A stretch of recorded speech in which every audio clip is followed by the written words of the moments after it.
Es ciertamente uno de los libros que más influencia hayan tenido en toda la historia de la cuestión política. No solo influencia en los intelectuales, sino sobre todo en la sociedad. Aparece en 1776. Gran coincidencia porque es el año de la independencia de los Estados Unidos. Coincide porque ese libro, La riqueza de las naciones, es como que dice la Biblia del capitalismo. Y Estados Unidos es el país capitalista por excelencia. Una gran coincidencia de fecha, notable coincidencia.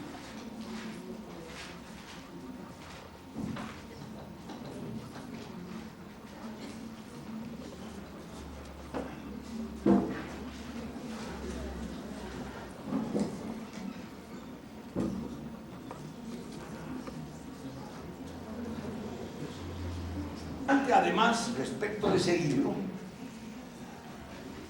es que el capitalismo que ahí describe Adam Smith no estaba realizado así como él lo describe. Se viene a realizar después, y ya por influencia de él. Como que dice, el capitalismo ideal viene a realizarse a raíz del libro. Él era escocés. Ustedes saben, Escocia, la parte superior de Inglaterra, ¿verdad?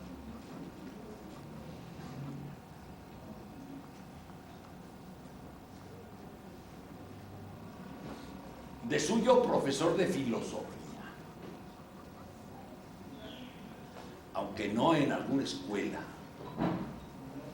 sino, al igual que John Locke, era preceptor, institutor del hijo de algún gran noble, ¿me entienden?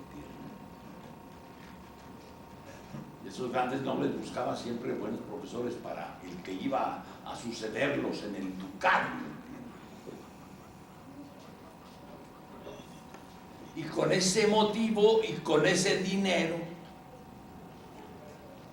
viajó en compañía de su pupilo bastante, lo mismo que le pasó a John Locke. Y entre sus viajes, por supuesto, a París, ¿no?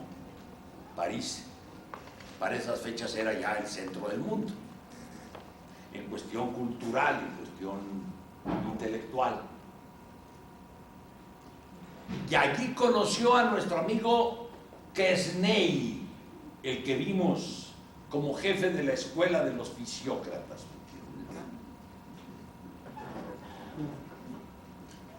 Y entonces se volvió economista Adam Smith. Al grado, ¿verdad?, de que todo el mundo dice que el libro de economía más importante que se haya escrito es precisamente La riqueza de las naciones, de Adam Smith.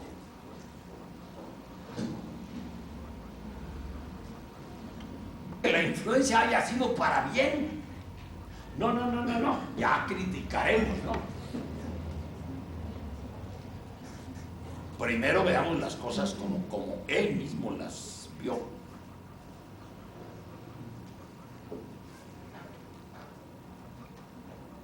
Entre otras cosas, va él a fundar esa especie de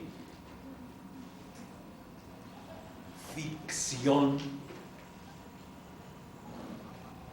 que se llama generalmente, y lo habrán visto por ahí escrito, el Homo economicus. No sé si lo hayan visto.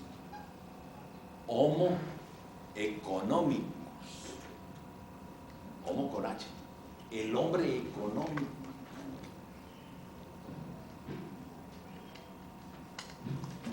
Que no es un hombre cualquiera, ni siquiera es un hombre que haya existido, sino que es un hombre cuyas decisiones todas están basadas en cálculo de pérdidas y ganancias. Si compra de tal tipo de jabón en vez de otro, es por el cálculo que ha hecho de lo económico, o sea, de qué ventajas tiene ese tipo de jabón comparado con otro tipo de jabón, y dado el precio, y dada la cercanía o lejanía de la tienda donde lo compra, todos estos cálculos económicos, ese monstruo llamado el Homo económico, que afortunadamente no existe, ¿verdad?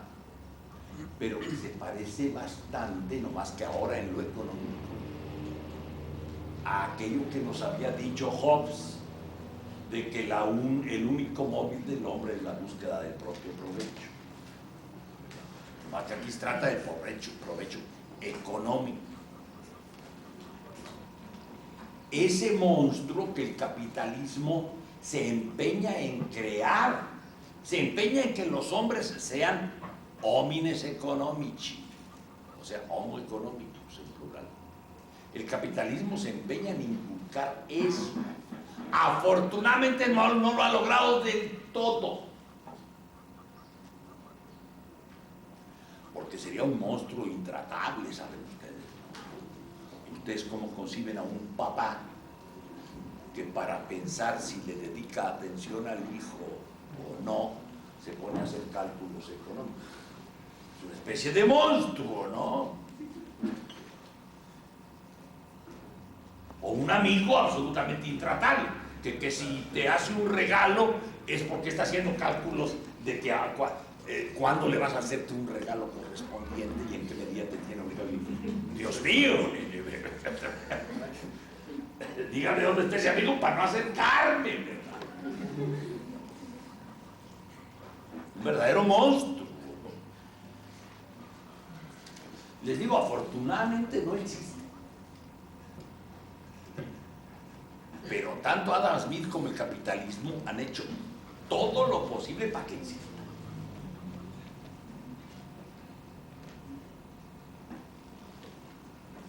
Y creo que lo han logrado en parte, digo en parte de la población, y aún en esa parte, solo parcialmente. Porque llegar a ser absolutamente un homo económico yo creo que es volverse una especie de autómata imposible de sociedad, ¿verdad? Sin embargo, el capitalismo y los teóricos como Adam Smith pensaban que esa era la mejor manera de sociedad. ¿Me entienden? Que buscara cada quien únicamente su cálculo económico. Bueno,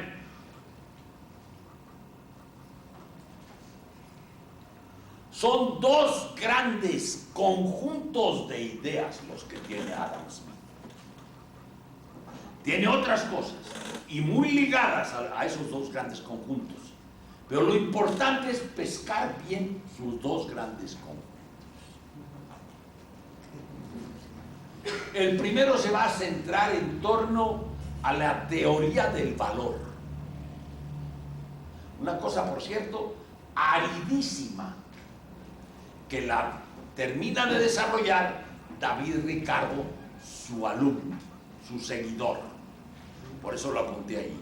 Debo advertirles que David Ricardo es tan genial como Adam Smith.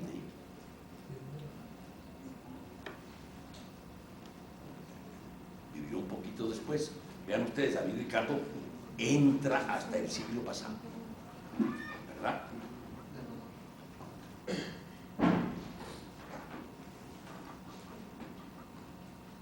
La teoría del valor, y enseguida vamos a ver por qué tuvo que meterse en eso Adam Smith. Es decisivo para entender la diferencia entre Adam Smith y los fisiócratas. El otro gran conjunto de ideas es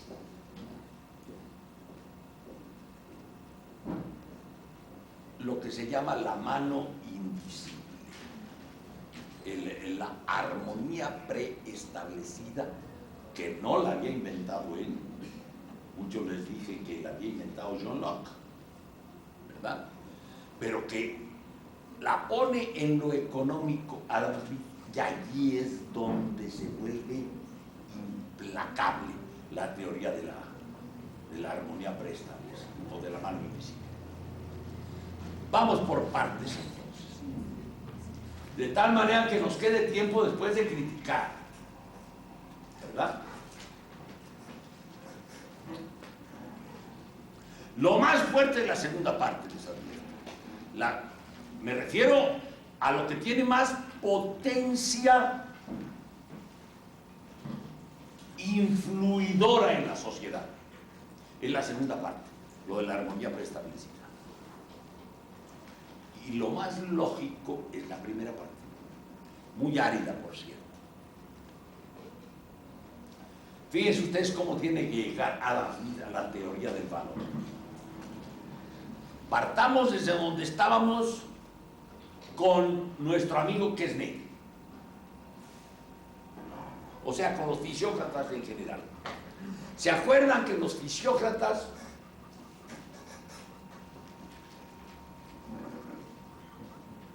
les habían enmendado la plana a los mercantilistas?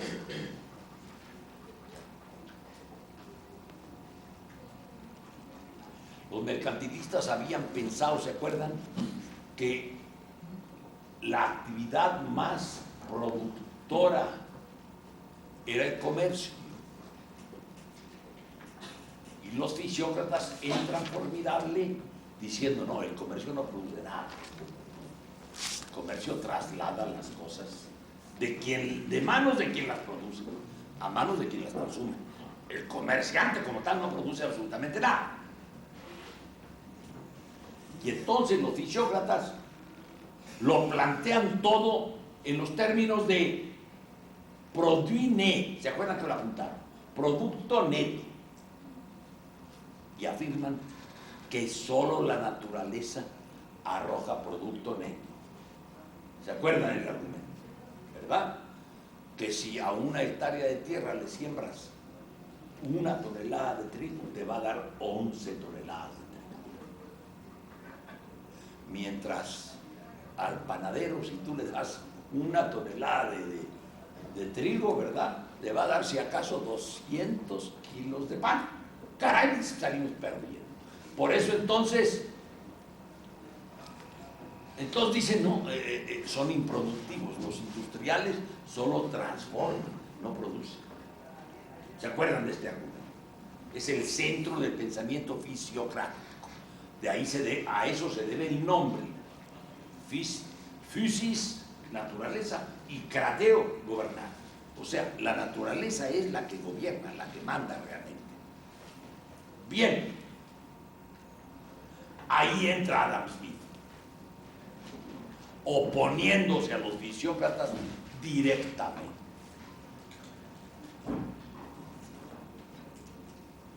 Dice, ustedes declaran que el industrial es improductivo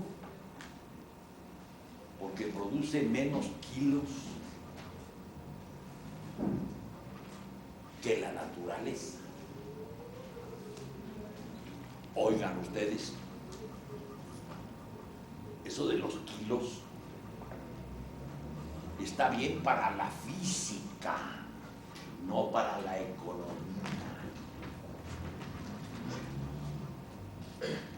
No se trata de producir kilos, se trata de ver quién produce más valor.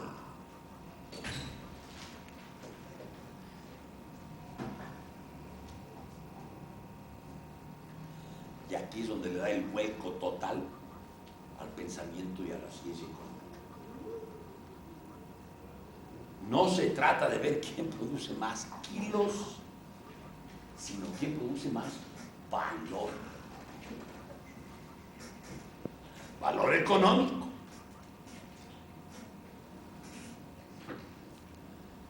Y de hecho, la tonelada de trigo recién salida de manos del agricultor no vale ni la cuarta ni la quinta parte que lo que valen los 200 kilos de pan ya elaborado. Dice, eso es ser productivo económicamente hablando, no físicamente hablando. Están ustedes confundiendo la física con la economía, les dice Adam Smith. Se trata de saber quién produce más valor. Y se trata de saber cuál actividad es la que arroja más producto neto, pero producto neto económico, no físico.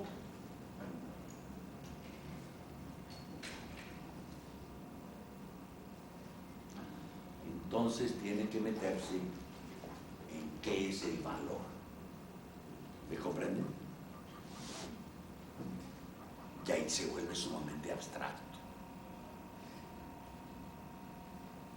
Si yo buscara popularidad entre ustedes, me lo saltaba.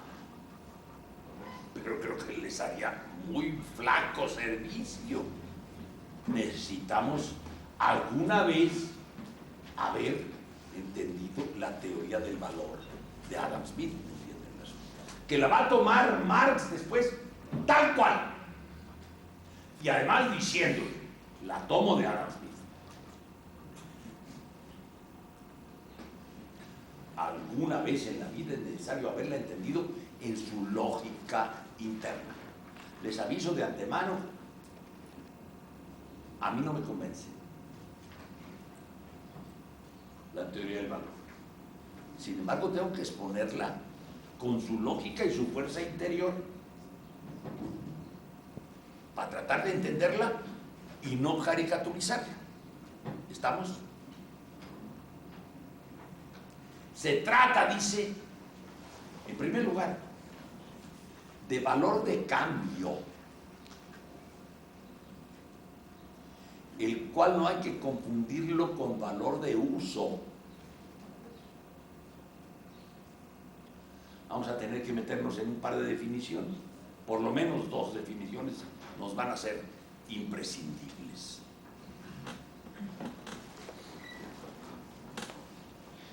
El valor de uso primero. El valor de uso de una mercancía es la capacidad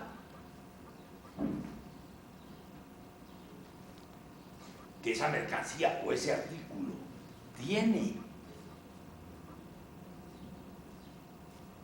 de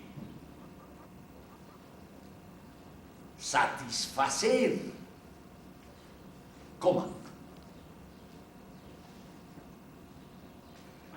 mediante sus propiedades físico-químicas,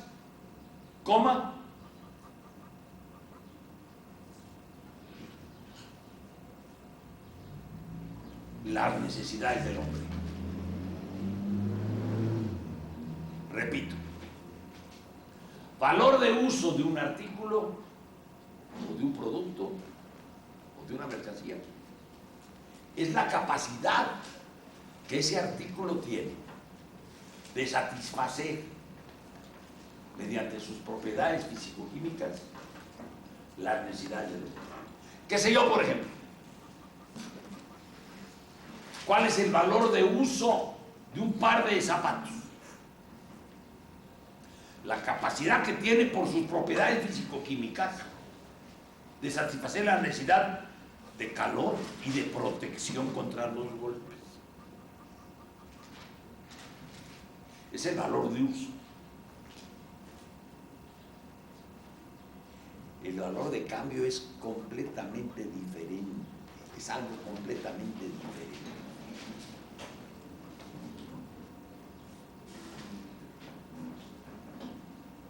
Con lo cual no digo que pueda haber valor de cambio donde no hay valor de uso, no, después hablaremos de eso. Lo que digo es que en sí mismo y por definición el valor de cambio es algo completamente diferente. Valor de cambio de una mercancía es la capacidad que esa mercancía tiene.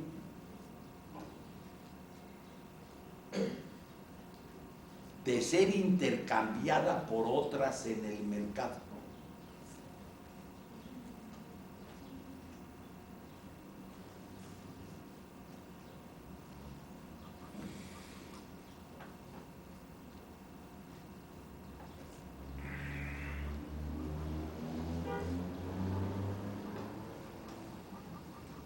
Este mismo par de zapatos,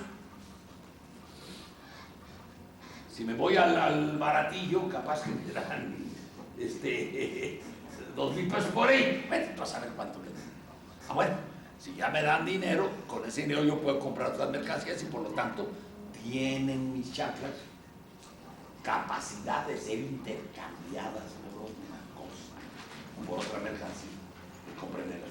Muy distinta que la capacidad de satisfacer mi necesidad. Al grado, y esto apúntenlo bien, de que dice Aramí, hay mercancías que tienen enorme valor de uso y poquísimo valor de cambio, y quizá nulo valor de cambio, para demostrar que son algo completamente distinto.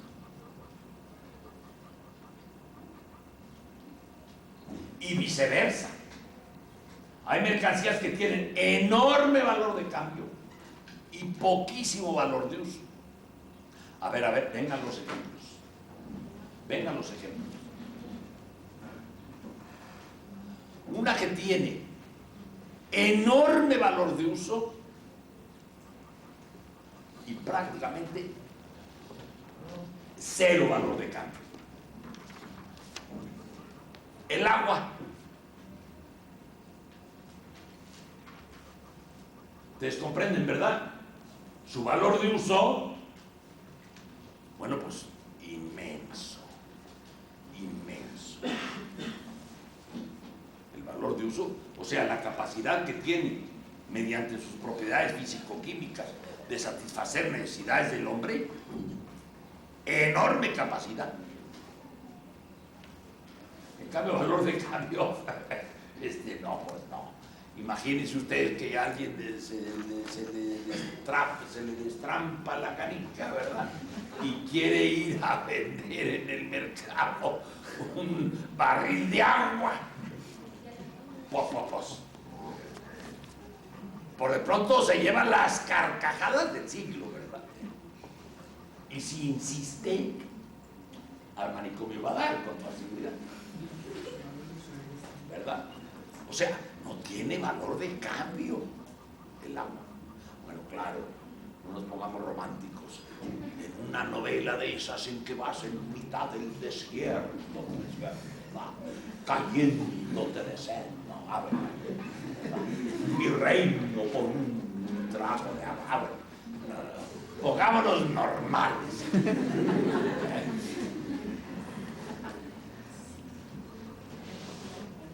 O sea, de ordinario no tiene valor de cambio el agua para nada. Y todavía menos el aire. Y sin embargo su valor de uso es mayor todavía que el del agua. ¿Se dan cuenta? Todos son algo completamente distinto, dice Adam Smith, el valor de uso y el valor de cambio. No hay que confundirlos para nada. Caso contrario, el diamante. Valor de cambio inmenso y valor de uso prácticamente nulo. De adorno, pues. ¿Me comprenden?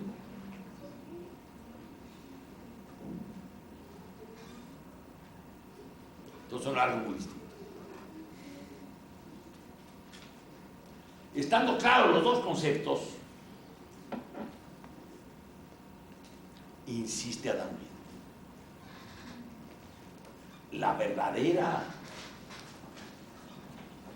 productividad, la que andábamos buscando, es la capacidad de producir valor de cambio.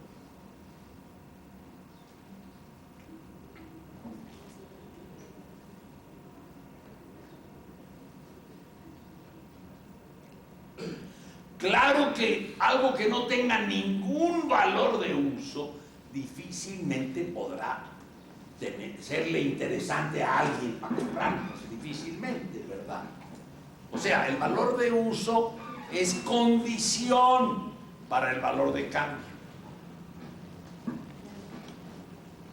Un cierto valor de uso, por lo menos. Pero hasta ahí, simple condición.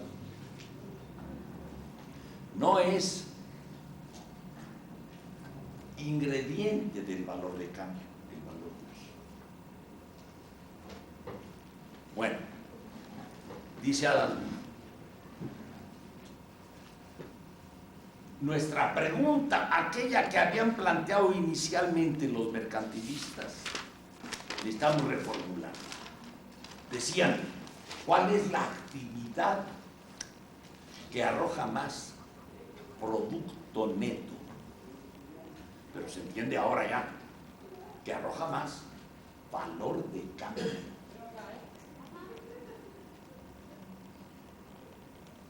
Y aquí lanza una de las tesis más famosas, que es la que se llama teoría trabajo del valor. Póngale un guión entre las dos palabras. Teoría trabajo del valor. Difícil, no tenemos esas combinaciones en español.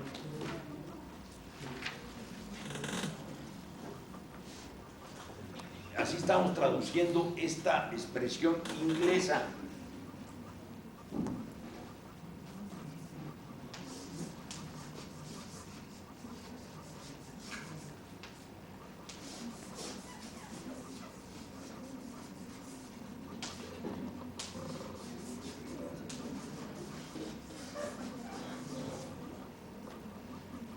Teoría laboral del valor, podríamos llamarla.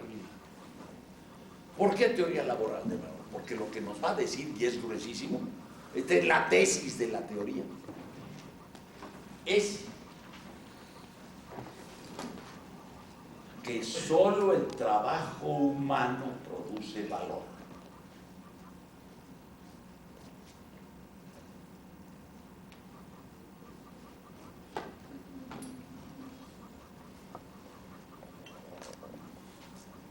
Es tan grueso que todos los socialistas van a agarrar esa tesis. Siendo así que le está inventando es un señor, no solo un capitalista, sino el sumo pontífice del capitalismo. Todos los socialistas van a agarrar esa teoría de trabajo del valor. Porque fíjense lo que nos está diciendo. Solo el trabajo humano produce valor. ¡Ah, caray! Dice Marx y dicen los dos socialistas. Ah, pues entonces el producto debe estar en manos del obrero y no ir a dar en manos del capitalista. Porque es el obrero el único que produce valor. ¿Me entienden el asunto?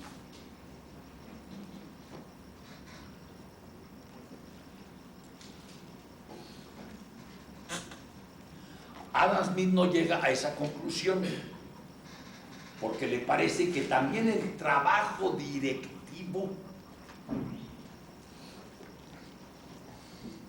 el trabajo organizador,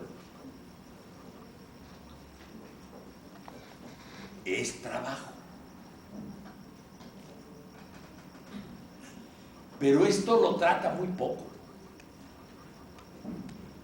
Lo fuerte es decirnos que solo el trabajo humano produce valor. Pónganse listos que aquí es donde no suele entenderse la teoría del valor de Adam Smith. Tomémoslo con calma. Tenemos toda la clase que quede bien clarito.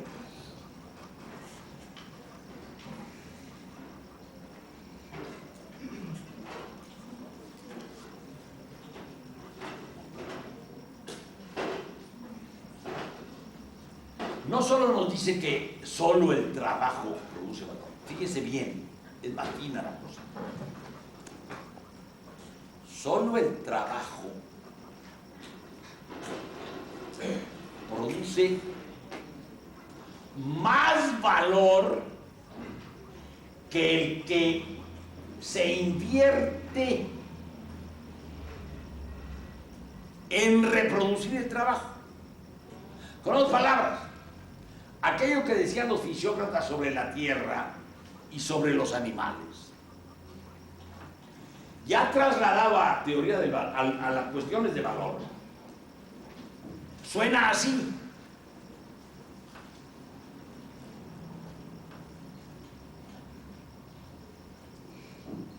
El trabajo humano, evidentemente, hay que reproducirlo para el día siguiente, si no al día siguiente el obrero ya no puede trabajar. Con otras palabras, el trabajo humano hay que alimentar al obrero, y hay que calzarlo, y hay que vestirlo, y hay que hospedarlo, desde luego. Todo eso es inversión en el trabajo mismo, o sea, en reproducir el trabajo. Bien, teniendo en cuenta que hay que meterle al trabajo algo de valor, aun teniendo en cuenta de eso, lo que digo, dice Adam Smith, es: solo el trabajo produce más valor de cambio que el que se invierte en él. ¿Se acuerdan cómo es la tesis fisiocrática? Solo la naturaleza produce más, o sea, la naturaleza es la única que produce producto neto. Algo se invirtió en ella, porque necesita sembrarle algo. Algo se invirtió en ella, pero produjo mucho más que lo que se invirtió en ella. Esto es lo que decían los fisiócratas. Bueno, traslado la teoría del valor de Adam Smith. Trasládenlo. Al trabajo hay que meterle e invertirle valor, si no el trabajo desaparece. Eso desde luego. Pero todo el chiste está en que el hombre produce más valor con su jornada de trabajo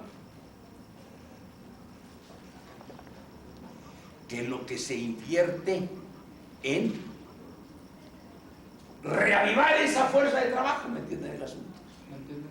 En mantener. Ahí está todo el chiste. Incluso hace cálculos como este después Marx. Si la jornada laboral, por decir algo, es de 14 horas, bastarían 7 horas para producir la despensa con la cual se mantiene el obrero durante esas 24 horas. Bastarían 7 horas. 7 horas más está produciendo el obrero más de lo que consumió. ¿Entienden el asunto? Entonces, un par de definiciones, por favor. Todavía, aparte de las que ya di.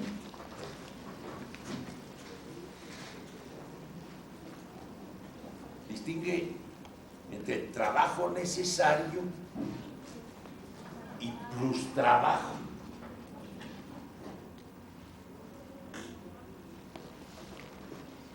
Primero con el ejemplo que acabo de dar, antes de dar la definición. Trabajo necesario son las primeras 7 horas esas que acabo yo de mencionar. ¿Es trabajo necesario para qué? Para reproducir las fuerzas de trabajo. Con 2 palabras, para mantenerse. Es trabajo necesario. Y las otras 7 horas son plus trabajo. Demos una definición, pues. Trabajo necesario: el número de horas del día necesarias para producir el mantenimiento del obrero.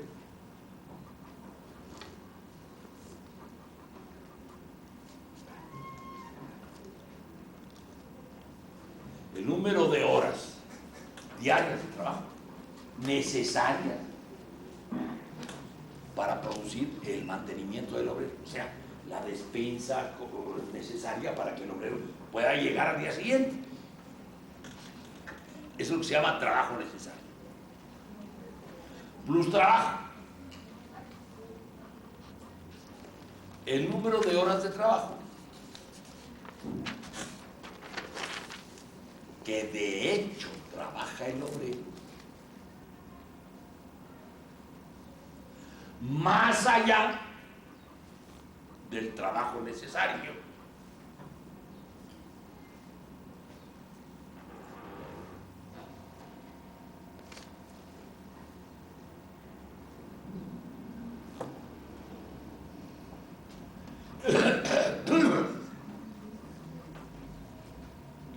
Una última definición cortísima. Plusvalía.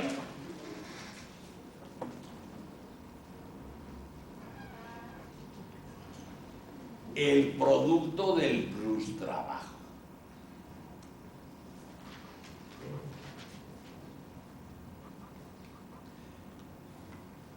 Con esto de definiciones ya fui sabiendo. Pero ahora fíjense bien. El gran problema para los socialistas es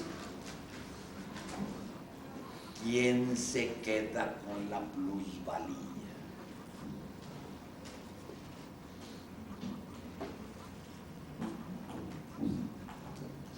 Con el valor producido por las horas de trabajo necesario, ya sabemos quién se queda, es el obrero mismo, porque son precisamente las horas necesarias para producir la manutención del obrero. Eso ya está.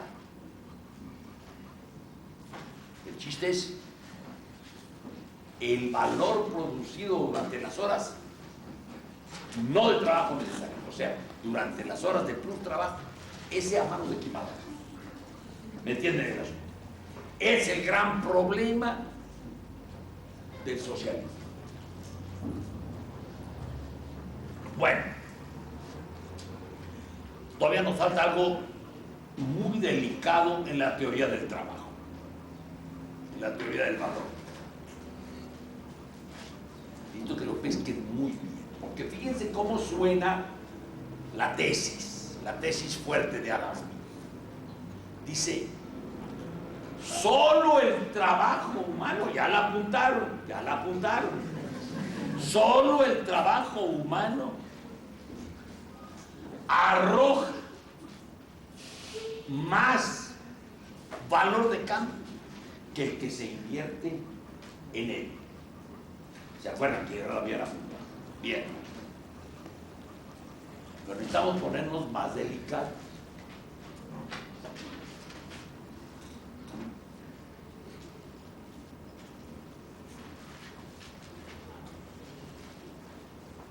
Por ejemplo, dice, alguien podría objetarle, ponerle esta objeción, fíjense bien. Oiga, a ver, el oro, que no tiene valor de cambio el oro, y ahí no se le ha metido ningún trabajo. ¿No dice usted que solo el trabajo humano produce valor de cambio? ¿Qué me dice usted del oro? El oro en sí mismo tiene valor de cambio. Vaya usted con su teoría de trabajo del valor muchísimo afrecho.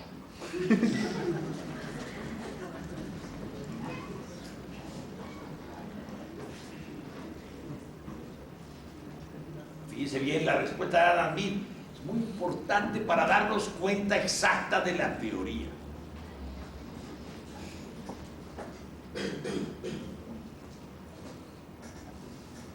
Dice, soberbiamente bien dicho, estupendamente bien dicho. Dice, el oro allá en las entrañas de la cordillera. Con dos palabras, el oro, antes de meterle trabajo, no tiene ningún valor de cambio. ni siquiera sabemos que existe. Por de pronto hay que meterle el trabajo de buscarlo. El de los gambusinos. Son horas, hombre, de trabajo, y muchas. Lo que hace que ese kilo de oro llegue a tener valor de cambio es el trabajo que se invirtió en buscarlo, en desenterrarlo, en tratarlo, en procesarlo. Y es mucho. ¿Me entiende usted eso?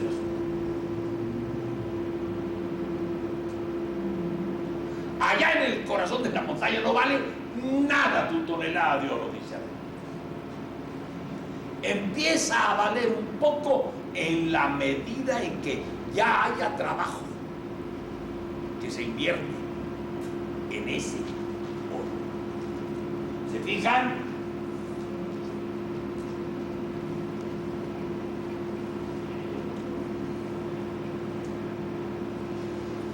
Incluso dice, por ejemplo, a ver, supongamos, dice, una fábrica de, por decir algo, de corcholatas. Pónganse atentos. Estos ejemplos es necesario darlos para que pesquen bien la idea de Adam Smith.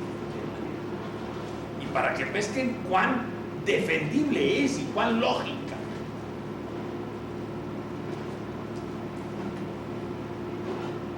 Una fábrica de corcholatas. Ya en la corcholata terminada, aquí podría uno estarle otra vez poniéndole objeción, fíjense bien, otra vez criticándole su teoría del valor. Póngame bien atención. A ver, mi señora, de una fábrica de corcholatas, ya en la corcholata terminada, no solo hay el valor que el trabajo le imprimió, porque además está el metal.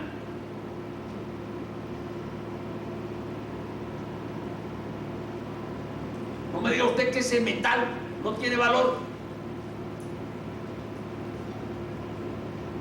¿Se fijan la objeción que le estamos poniendo? O sea, usted, señora Smith, sostiene que solo el trabajo humano le produce valor. A ver, un momentito. Le pongo la siguiente objeción. Ya en la corcholata terminada, el metal, ¿qué?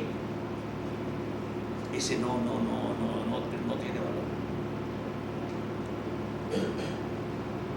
Fíjense bien cómo responde Adam Smith. Muy bien responde, francamente, hay que reconocerlo.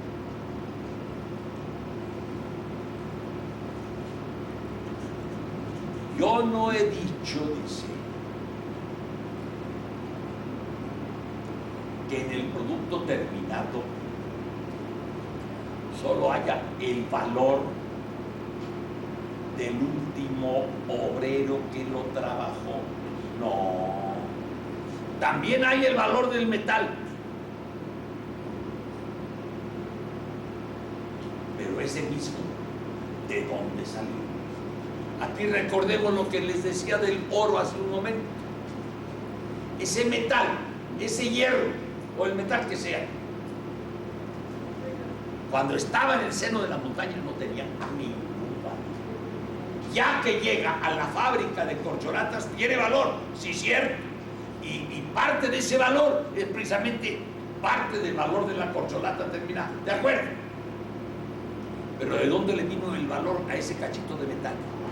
Del trabajo de encontrar esas vetas en las minas, del trabajo de desenterrarlo, del trabajo de procesar. De ahí le vino. De modo que en la fábrica no es solamente el trabajo del obrero el que aporta valor, no. También el metal y la materia prima le aporta valor al producto terminado, ¿de acuerdo? Pero ese metal y esa materia prima, a su vez, Si tiene valor al entrar a la fábrica, es por el trabajo que ya se invirtió en esa materia prima. ¿Me entienden el asunto? Y lo mismo le podríamos decir, oiga usted, ¿y la máquina? La máquina cortadora del cachito de metal, la máquina dobladora, la que después hace las ondulaciones. ¿Esa máquina qué? ¿Dice usted que no le imprime ningún valor al producto? No, no digo eso, responde Adán. No digo eso. Ojo, no. Quizá la corcholata tenga más valor por su metal y por lo que la máquina le imprimió que lo que el último obrero le metió. Puede ser.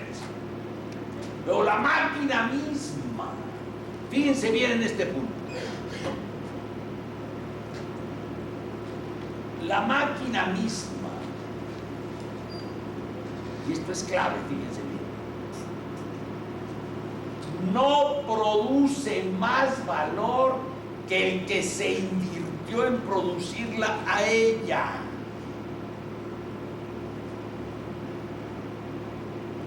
Lo mismo el metal de la corcholata.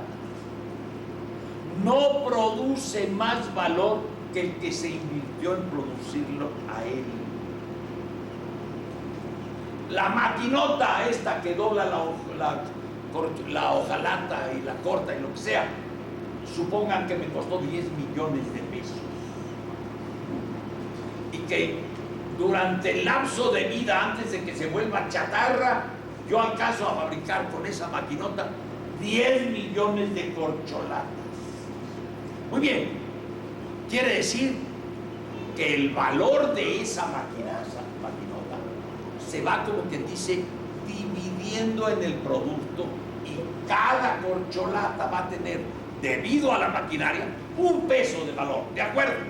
Pero la máquina, eso había costado 10 millones de pesos, eso había costado. Ese había sido su valor. No ha producido más valor que el que se invirtió en producirla a ella. En cambio, el trabajo humano, a lo largo del día, la despensa para sostener al obrero, supongan ustedes que vale 100,000 pesos, y el trabajo humano va a producir 200,000 pesos. Solo el trabajo, y esta es la tesis, solo el trabajo humano produce más valor que el que se invierte en él. Esta es la teoría trabajo de valor, Labor Theory of Value, teoría trabajo de valor. Esta es la tesis, solo el trabajo humano produce más valor que el que se invierte en él. Ese es todo el chiste. La maquinaria también le imprime algo de valor al producto terminado, ¿de acuerdo? Pero en conjunto la maquinaria no produce más valor que el que se invirtió en él. Nomás lo va dividiendo entre 10 millones de corcholatas. Como quien dice, la maquinaria le va untando a cada corcholata un peso de valor. Al terminar de producir sus 10 millones de corcholatas, esa maquinaria tiene la que para. Ya sabe que toda maquinaria tiene su lapso vital y después se convierte en chatarra, y como chatarra se medio malbarata por ahí. ¿Estamos? Bueno, esa es la famosa teoría del valor de Adam Smith. No estoy convencido de ella para nada. Era necesario que ustedes la pescaran en su lógica interna.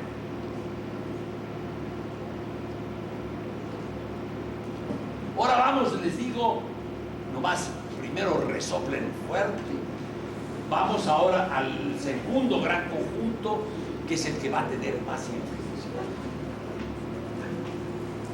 La teoría del valor, la que hemos estudiado, va a tener enorme influencia, sí, en los socialistas. En cambio, lo que ahorita vamos a ver va a tener influencia en los capitalistas. Y hasta el momento es esta segunda influencia la que va a ganar. Tengo con toda tristeza que reconocerlo. Yo soy comunista. Es la segunda influencia la que va a ganar. Y si ve uno las cosas como vienen, no tiene para cuándo rendirse. Fíjense bien. El segundo conjunto de pensamiento es sustancialmente tomado de John Locke, pero fue precisamente lo que no les expuse de John Locke, para no repetirlo ahora. Es la armonía preestablecida. Armonía, por cierto, en español se escribe sin H, ¿eh? Curioso, porque de hecho en todos los otros idiomas se escribe con H. Y en griego, que es de donde viene la palabra, llevaba el equivalente a la H, que es una cosa que se llama el espíritu astral. Me extraña tremendamente que en español se escriba sin H. De todos los otros idiomas, nomás el italiano está en la misma, pero es que el italiano suprime todas las H. Humberto en italiano se pone con U grandota y sin H.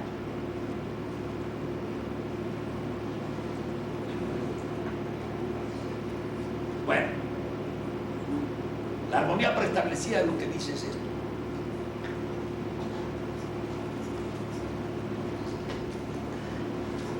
Pero primero no escriban, primero pésquenme. Y luego les doy tiempo para que lo escriban en sus propias manos.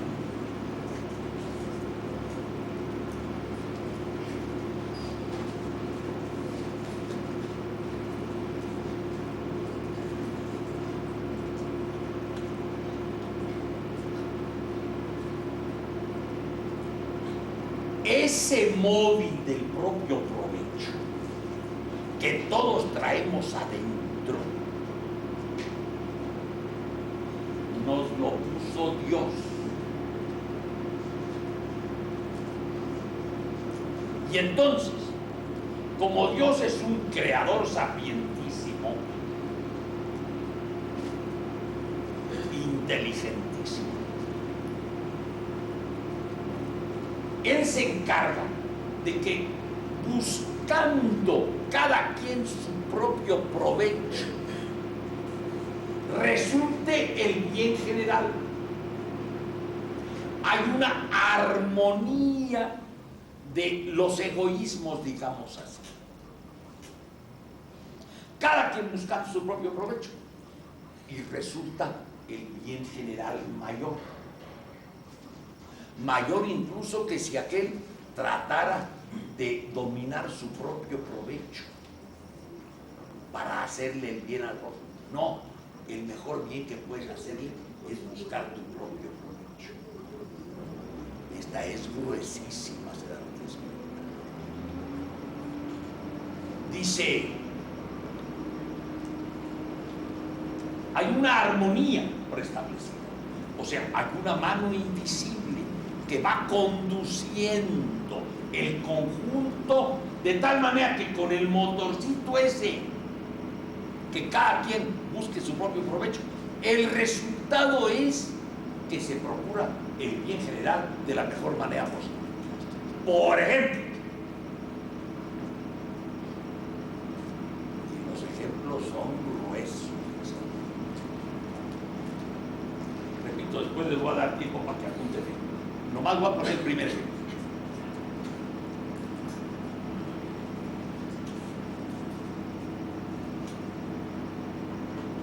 El empresario, evidentemente, lo único que quiere es su ganancia, aumentar su capital. Bueno, pues precisamente para su ganancia tiene que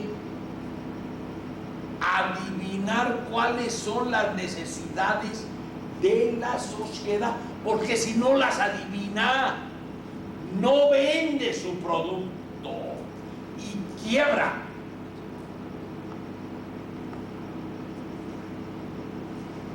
Ahí lo tienen, buscando su propio provecho. Pero ahí está la mano invisible que conduce las cosas. Buscando su propio provecho. Tiene que atinarles a las necesidades de los demás, si no, no se vende su producto. Tiene que adivinarles los gustos a la gente, no por darles gusto, no. Él anda buscando nomás su propia ganancia. Pero si no le atina a los gustos de la gente, él y su empresa quiebran. ¿Por qué? Porque no se vende.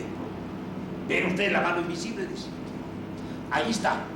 Aquel buscaba nomás su propio provecho, pero la mano invisible lo fuerza a procurar el bien de todos. Y no con ese móvil. O sea, no hace que él busque el bien de todos, no, que resulta el bien de todos. Pese a que él estaba nomás buscando su propio provecho. Ahí lo tienen, dice. Ahí está la mano invisible. Allí está la armonía preestablecida. Ahora sí, si quieren apunten, jóvenes. Pero necesitamos pescarlo porque fue lo que partió el mundo en este libro. Fíjense ustedes bien. Sigamos en orden. Cuando Adam Smith dice, ahí tienen ustedes la mano invisible, cómo está funcionando la armonía preestablecida, el empresario buscando nomás egoístamente su propio provecho y está trabajando para el bien de todos. Y al grado que tiene que ser muy refinado en procurar el bien de todos, porque si no les adivina el gusto a los consumidores, su producto no se vende. Ahí está la mano de Dios, ahí está la mano invisible, ahí está la armonía preestablecida. Con otras palabras, fíjense bien a dónde viene a entroncar. Existe un orden natural, lo que nos había dicho Quesnay con su cuadro económico. Existe un orden natural. ¿Se acuerdan que se lo pusimos en francés? Hay un orden natural que no debe perturbarse. Y acá viene el manazo.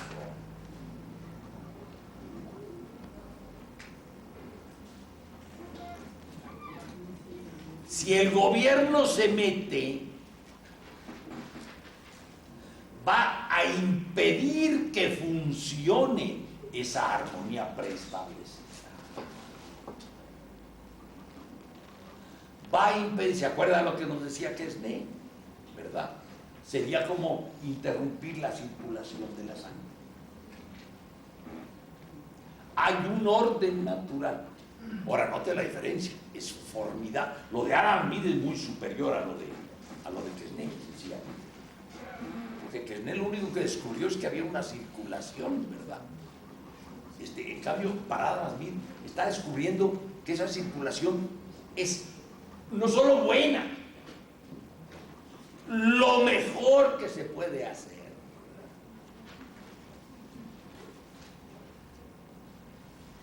Con otras palabras, lo mejor que tú puedes hacer por tu prójimo es no pensar en tu prójimo, sino en ti mismo nomás. Adentro le estás dando.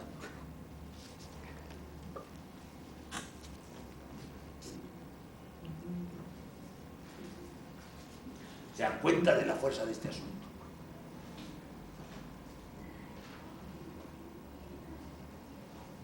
Por de pronto, laissez-faire, laissez-passer, ¿verdad? No te metas, gobierno, porque lo echas todo a perder. Con muy buena intención, lo echas todo a perder. Existe un orden natural, una armonía preestablecida, en virtud de la cual, buscando cada quien su propio provecho, es como más puede ayudar al bien de la sociedad. Fíjense, nunca se había dicho algo semejante en la historia del pensamiento. Nunca se había dicho algo así. Nunca.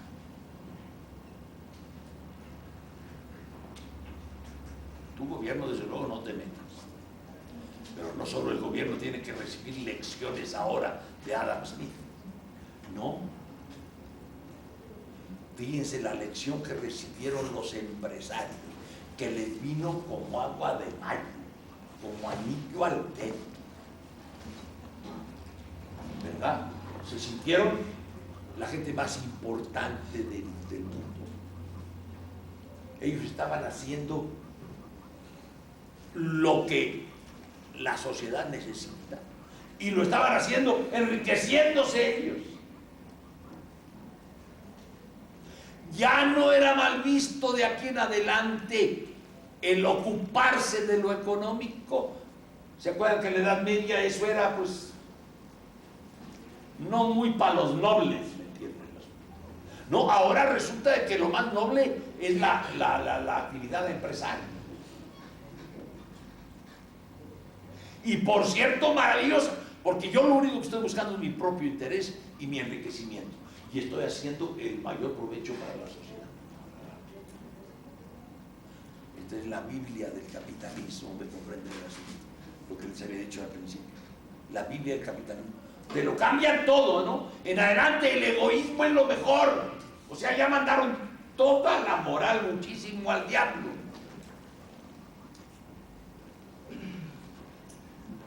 ¿Se dan cuenta del punto?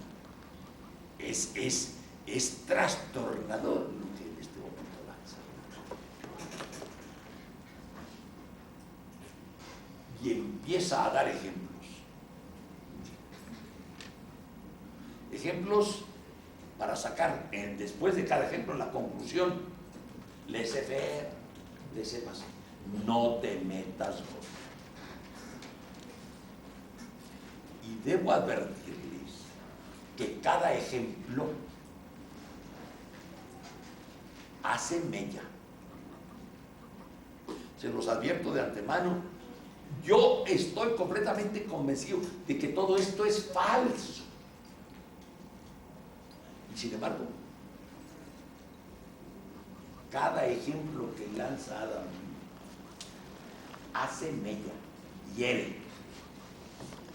Necesitamos dejarnos herir por su argumentación, si no, no estamos en plan objetivo estudiando a los autores. Dice, por ejemplo, supongan ustedes que llega de presidente de la República un señor demagogo populista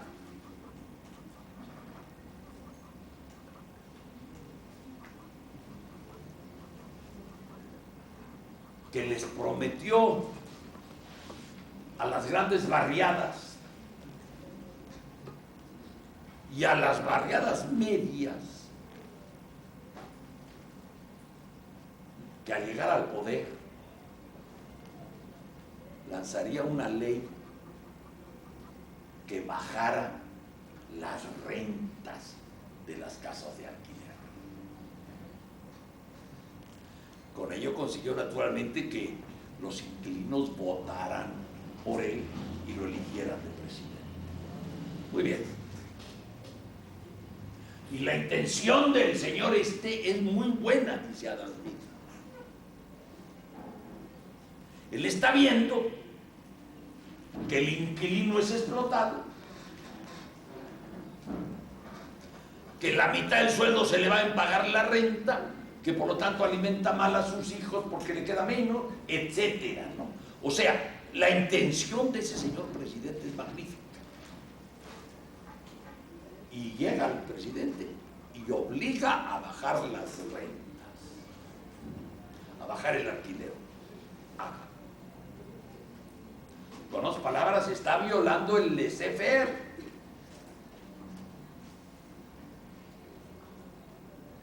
Se está metiendo en lo económico. ¿Cuál va a ser el resultado? El resultado va a ser el siguiente, dice Adam Smith.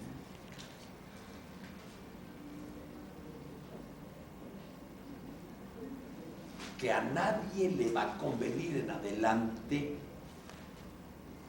meter su dinero en construir casas de alquiler o departamentos de alquiler, porque con esas rentas no vale la pena.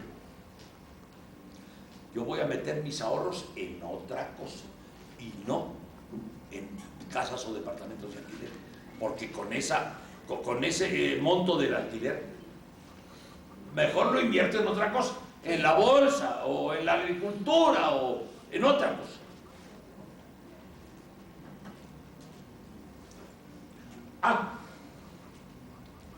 Entonces van a escasear las casas de alquiler, porque la gente que antes invertía sus ahorros en eso, ahora ya no lo va a invertir en eso.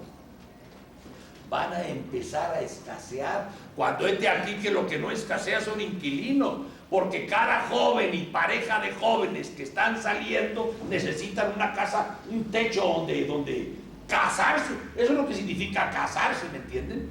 Meterse en una casa, corchones. ¿Me entienden? Necesitan una casa. Entonces van a empezar a escasear los departamentos y casas de alquiler, al grado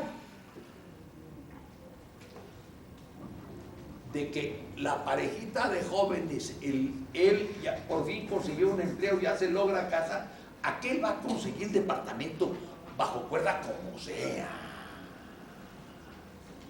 porque si no, no se puede casar. Y va y se entiende con el dueño y dice: oiga, usted prescinda de la ley aquella, ¿cuánto es lo que quiere usted por su departamentito al mes? Tanto, aquí está. Pues con las palabras surge el mercado negro, ¿no? Los precios reales en contra de los oficiales. Dice David. Aquel presidente quería bajar los alquileres, pues están subiendo.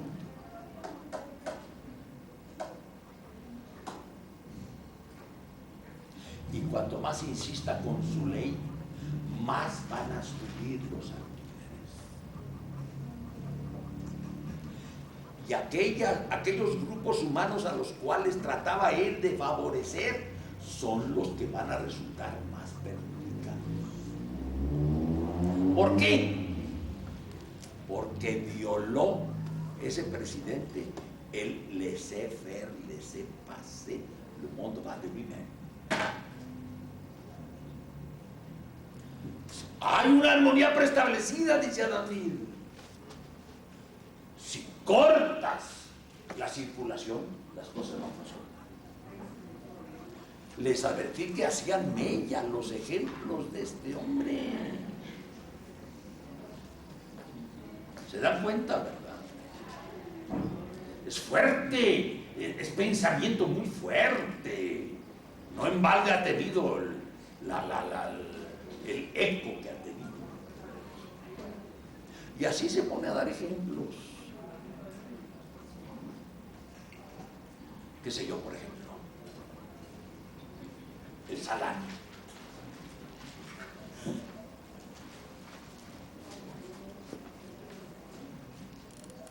Llega un presidente demagogo y da órdenes de duplicar los salarios. Con otras palabras, el monto, el doble. A partir del 1 de agosto, el que ganaba 100,000 va a ganar 200,000 y así todo. Ajá. Y lo hace de muy buena intención, dice Ana. Porque está viendo que los pobres cada día ganan menos y que no les alcanza para el gasto. Muy bien. Vamos a ver cuál va a ser el resultado, dice Ana.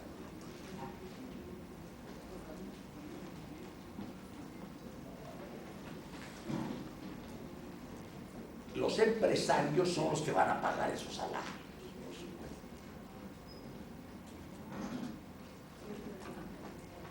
Entonces, el dinero que tenían pensado invertir en ampliar la fábrica para aumentar la producción,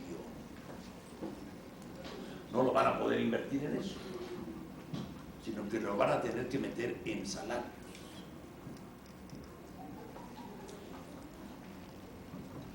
Y los desempleados, dice Adam Smith,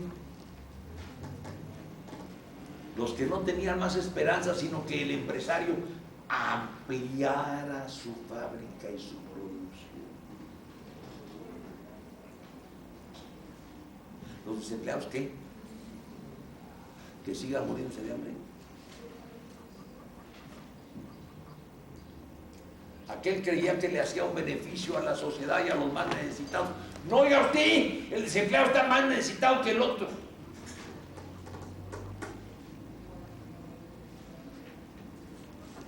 Le hizo daño al pueblo en vez de favorecerlo. Su intención era magnífica, pero violó el laissez-faire y laissez-passer. Esto es sagrado, dice Adam Smith. Es una armonía preestablecida. Es la mano invisible de Dios, dice. Están violándolo. Naturalmente lo echan todo a perder. ¿Se dan cuenta de que hace mella? Hace mella. Vuelvo a decirles, todo esto es falso.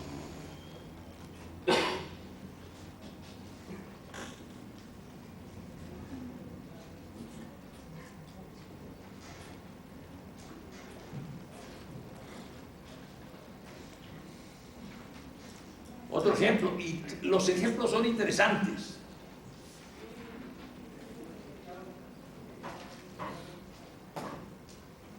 Dice, el gobierno cree que están faltando, por decir algo, bicicletas o cierta rama de la producción, que están faltando, que porque está muy caro el precio de las bicicletas, y entonces lo que discurre el gobierno es fabricarlas para que haya competencia, para que entonces, habiendo más oferta, baje el precio de la bicicleta. A ver, va a favorecer una determinada rama de la producción. Pregunto, dice Adam Smith, ¿de dónde va a salir el dinero para esa inversión?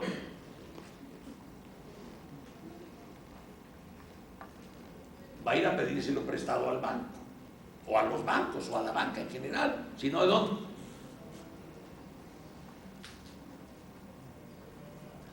Quiere decir que el capital que la banca tenía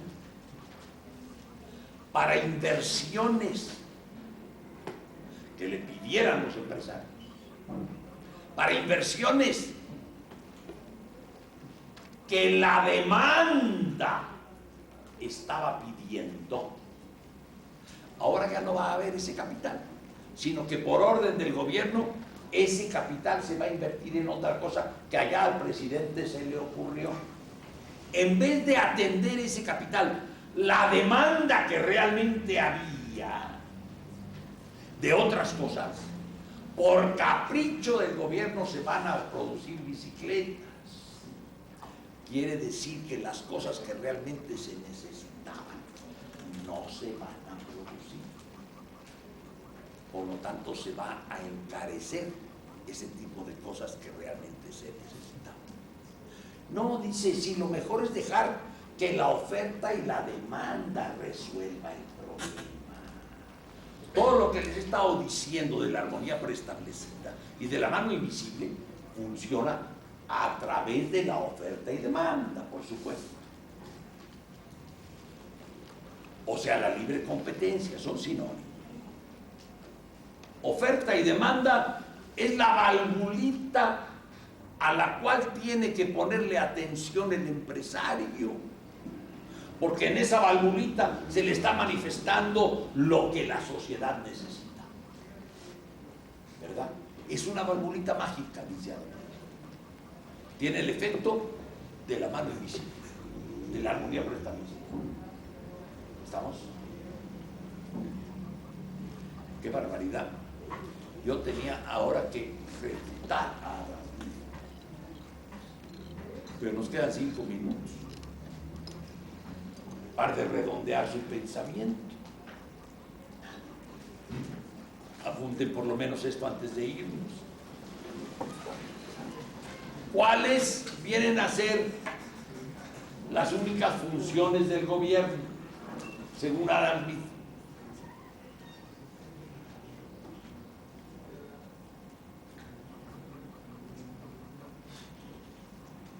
Porque lo único que les sabe decir a Adam Smith es no te metas, ¿verdad? Laissez-faire, laissez-passer. Ah, caray, pues entonces, ¿por qué no se suprime el gobierno? No, de plano, no. No, dice.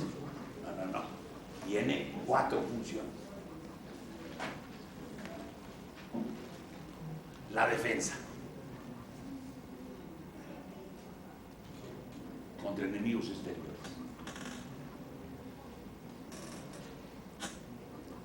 La administración de justicia dentro del país, ¿no? La administración de justicia, o sea, los jueces.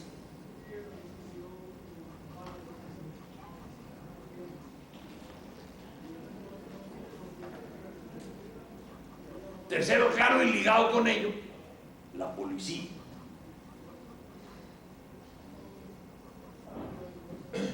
Está pegadísimo. Y por último, fíjense bien en la formulación. Iniciativas que nadie emprendería porque no prometen ganancia y sin embargo son necesarias. Repito, iniciativas que nadie emprendería porque no prometen ganancia y sin embargo son necesarias.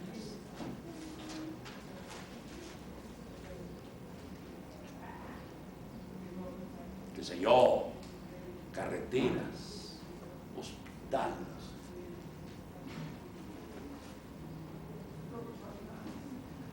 asfalto de calles, poner alcantarillado, esas cosas no prometen ganancia. Universidades. Hay algunas universidades, según oigo aquí en México, que sí dan ganancia. La del Valle de México. Así estará la calidad, oigan ustedes. Así estará la calidad. Pero en general, una universidad necesita financiamiento de fuera. Y todas las universidades del mundo que valen la pena tienen financiamiento de fuera, sea fundaciones privadas, sea el gobierno. Bueno, creo que la próxima clase todavía un buen rato vamos a tener que hablar de Adam Smith y después empezamos ya con la ilustración. Adam Smith, ¿se acuerdan de que si se interviene por parte del gobierno, la cosa es contraproducente?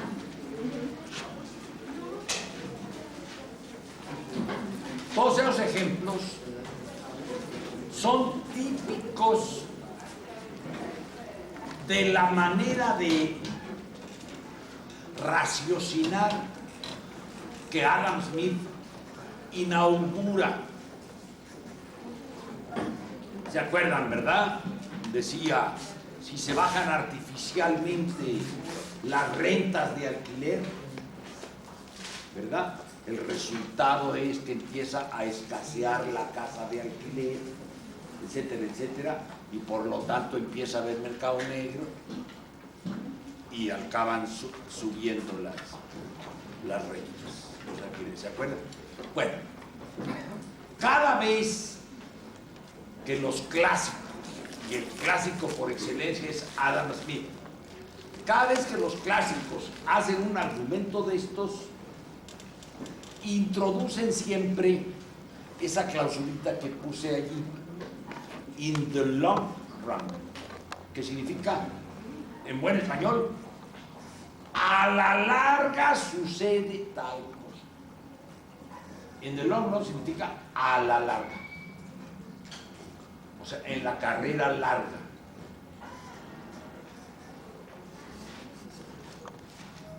¿Verdad? Si se bajan los intereses de los bancos, por ejemplo, a la larga sucede tal cosa. ¿Me entienden? In the long run. Y quiero todavía, antes de criticar a la escuela clásica,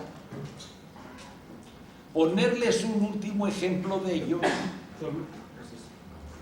que es de David Ricardo, ya que les mencioné y hasta apuntaron sus fechas a David Ricardo, algo de lo de él, pero típico exactamente del pensamiento clásico fundado por Adam Smith. Algo de lo de él, de lo más notable del pensamiento de David Ricardo, que es lo que se ha llamado, el nombre se lo pusieron después, él no lo llamó así, pero está muy bien puesto el nombre: ley de hierro del salario.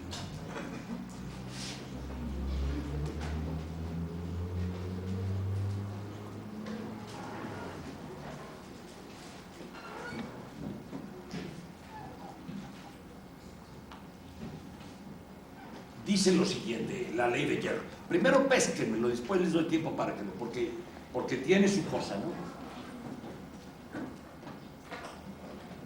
O si quieren, anoten la ley tal cual y después yo la desarrollo para que también podemos seguir ese método, ¿verdad?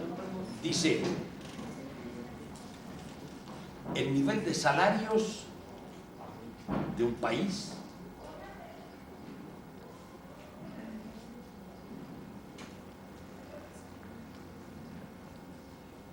forzosamente oscila, con ese C por favor, en torno al nivel de subsistencia.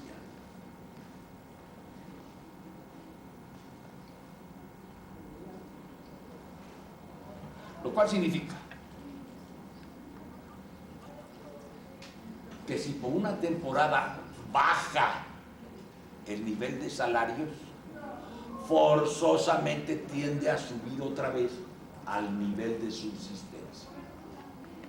Y si por una temporada sube el nivel de salarios, o sea que se les paga a los obreros más de lo necesario para la subsistencia, si por una temporada sube, forzosamente tiende a bajar otra vez al nivel de salarios. Por eso, todo está dicho con la frase, el nivel de salarios forzosamente oscila en torno al nivel de subsistencia. Bueno, esa es la ley. Pero pesquen bien cómo la demuestra David Ricardo. Y ahí es donde entra esto que les digo de en the long run y la manera típica de raciocinar de la escuela clásica. Dice lo siguiente: supongamos que llega un presidente, pero esto no necesitan apuntarlo tal cual, si quieren después les doy tiempo, si se pesquen. Supongamos que llega un gobernante demagogo que viene convencido de que están muy bajos los salarios y además ha prometido en su campaña que los levantaría y da orden de que se levanten los salarios y emana una ley y ¡pac! ¿Qué va a suceder? En efecto, dice, se van a levantar primero los salarios. Pero ¿qué sucede entonces? Dice David Ricardo. Fíjense bien.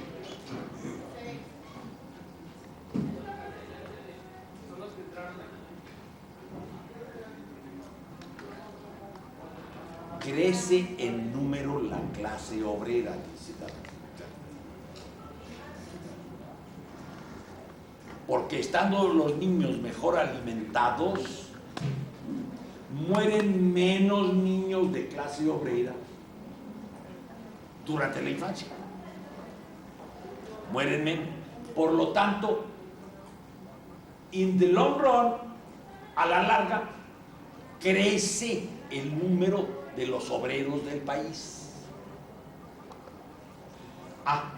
Entonces aumenta la oferta de mano de obra. O sea, más obreros quieren conseguir empleo. Aumenta la oferta de mano de obra. ¿Qué sucede cuando aumenta la oferta de una mercancía? baja su precio.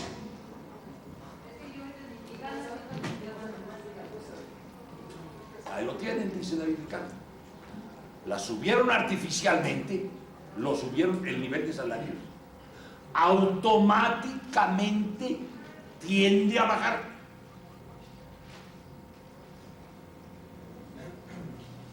Oscila en torno al nivel de subsistencia, forzosamente. Supongamos el caso contrario, que el gobernante se hace guaje o es cómplice de los empresarios, y los empresarios se entienden entre sí, hacen sus grandes cenas, disque de caballeros, porque así le llaman, gentleman's agreement, acuerdo de caballeros, y es acuerdo de gángsters, pero así le llaman ellos, acuerdo de caballeros, y en el acuerdo deciden bajar todos el nivel de salario, de tal manera que los obreros no pueden irse de la fábrica de uno a la fábrica del otro. ¿Por qué? Porque el nivel está igual de bajo, el salario.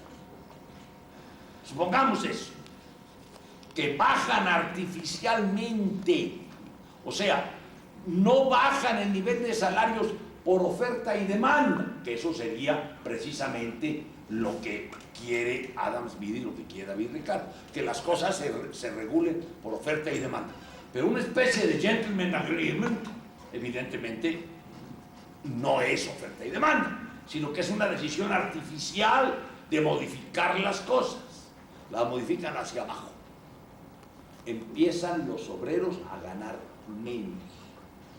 ¿Cuál va a ser el resultado? Dice David Ricardo.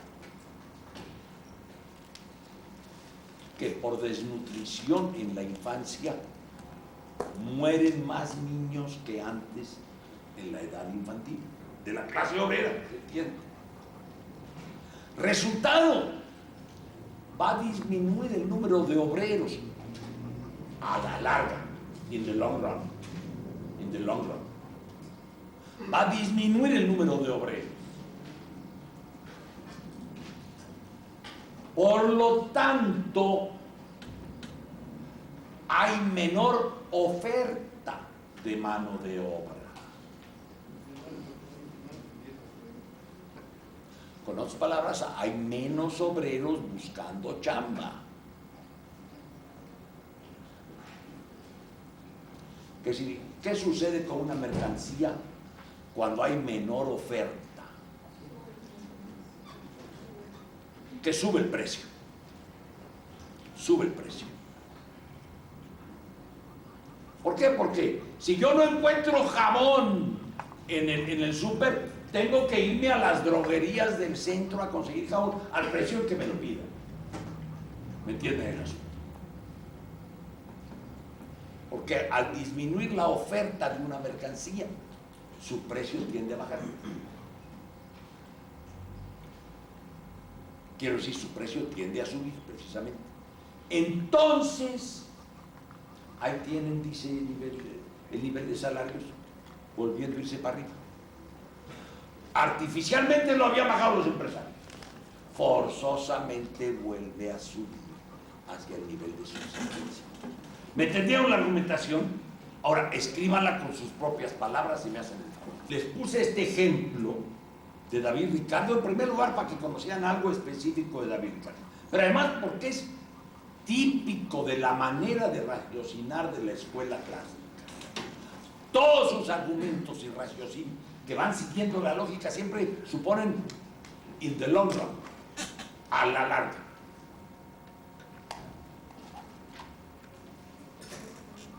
Debo añadir todavía un par de cositas antes de entrar a criticar.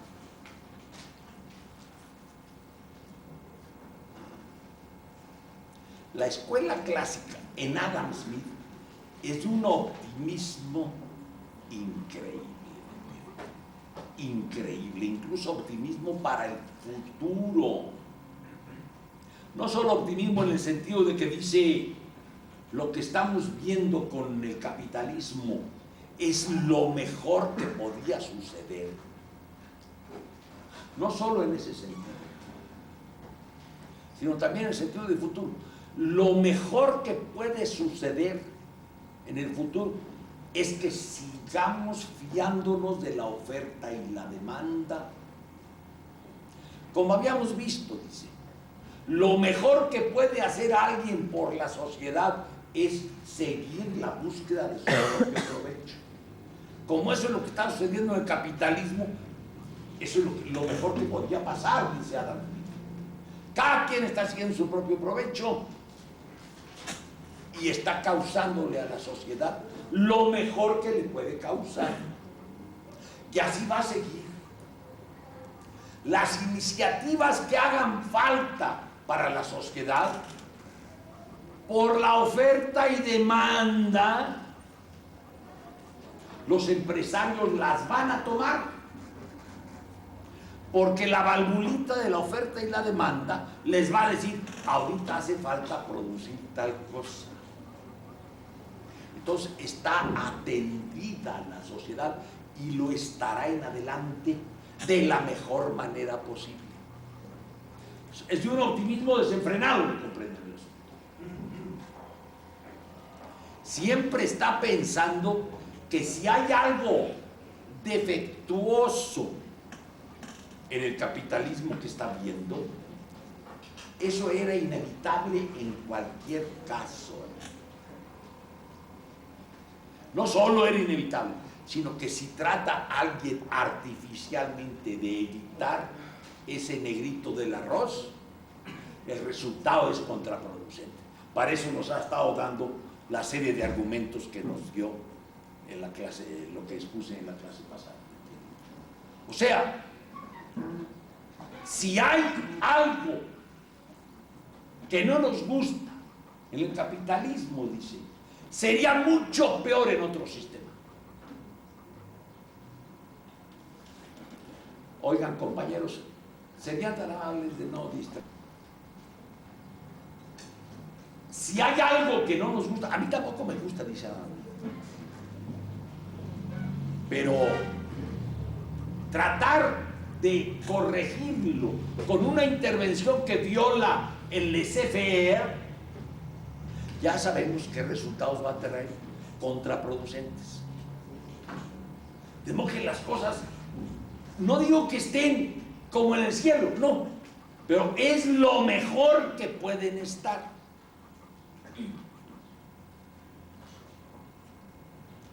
De ahí se sigue lo siguiente, fíjense bien, y es de una importancia loca en el pensamiento clásico. Si hay pobres,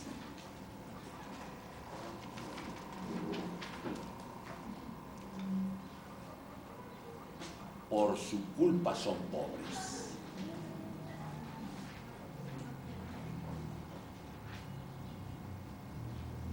¿Se dan cuenta de esta horrenda tesis?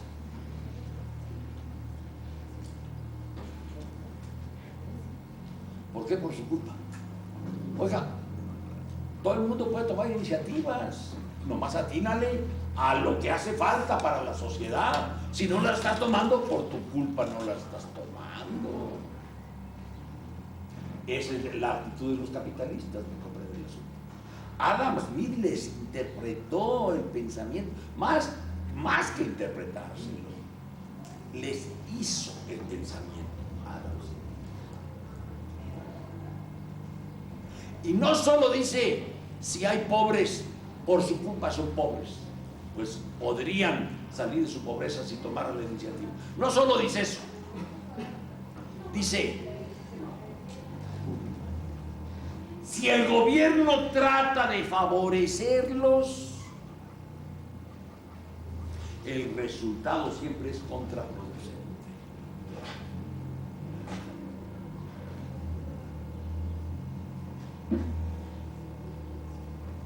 Y ya en lo que sigue, jóvenes, no lo dijo tal cual Adam Smith, está implícito y lógicamente se sigue de su pensamiento. Y lo interesante es que en el siglo XIX hubo quien sacara la conclusión con todas sus letras explícito, que fue Spencer. ¿Qué conclusión? Esta, fíjense bien.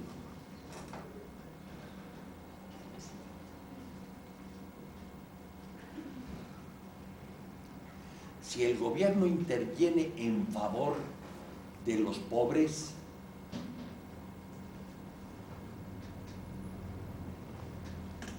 le está haciendo daño a la sociedad. Dice, ¿por qué? Porque esos pobres son los menos dotados. Y esos a la sociedad del futuro le conviene que desaparezcan.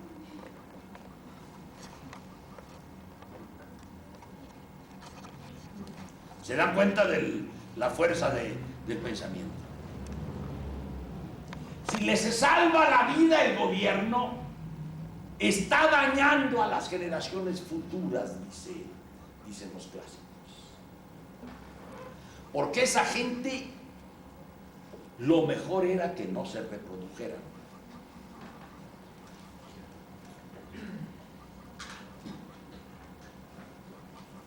Esto es lo que después se va a llamar evolucionismo social. La tesis es, en inglés, famosísima. The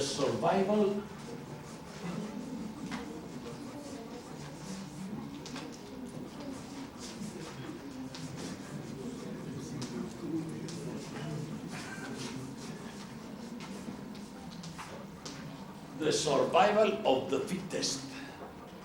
Significa la sobrevivencia de los más aptos. Los menos aptos se tienen que ir eliminando y automáticamente se van eliminando. Esta es la tesis. Si el gobierno interviene, evita que se eliminen los menos aptos. ¿Se dan cuenta? De aquí viene hasta racismo, ¿no es cierto?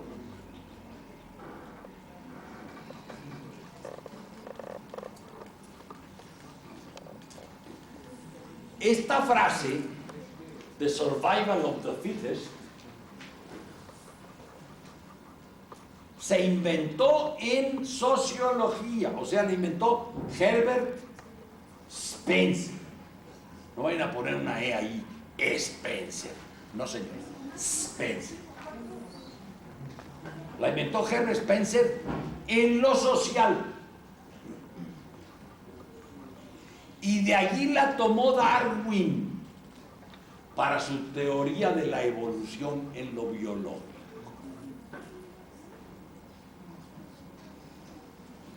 Y en lo biológico, en efecto, así es. Sobreviven, como quien dice, los más aptos. ¿Me comprenden? Por lo menos en una primera aproximación. Les voy a un pequeño paréntesis a propósito del evolucionismo. ¿Sobreviven los más aptos? ¿Los más aptos para qué, oiga usted?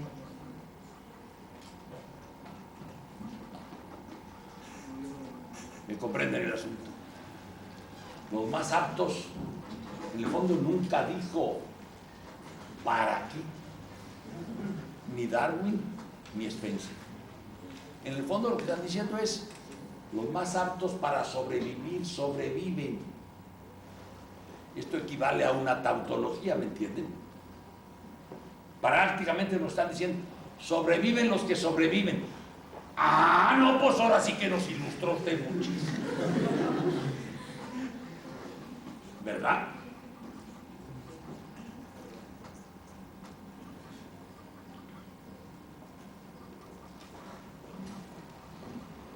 Bueno, creo yo que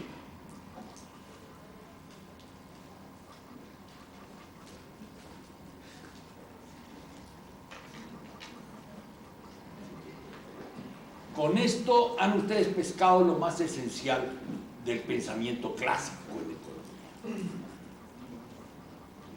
Por supuesto, está implícito en lo que llevo dicho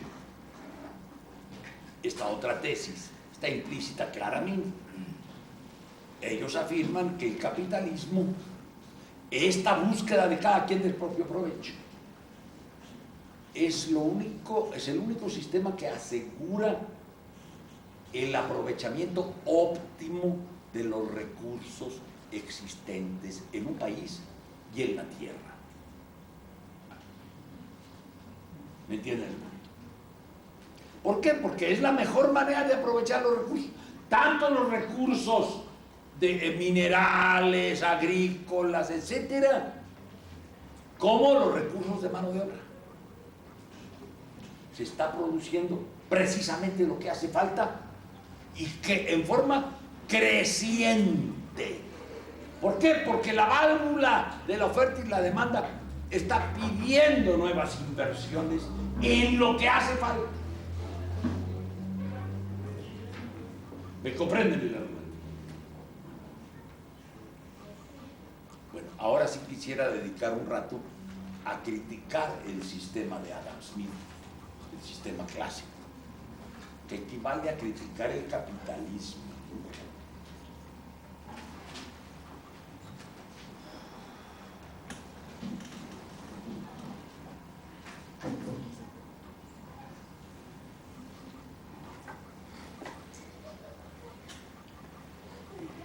Punto central, en primer lugar, la valvulita famosa de la oferta y la demanda, que es de donde dependen todas las argumentaciones estas de que a la larga, de que on the long run sucede tal cosa. Sucede tal cosa porque la valvulita de la oferta y la demanda funciona, ¿no? Qué sé yo, en la ley de hierro de los salarios, ¿verdad? Se entiende naturalmente que está ahí la valvulita de la oferta y la demanda. O sea, va a haber menos oferta de mano de obra, dice David Ricardo. O sea, allí está funcionando la valvulita de la oferta y la demanda.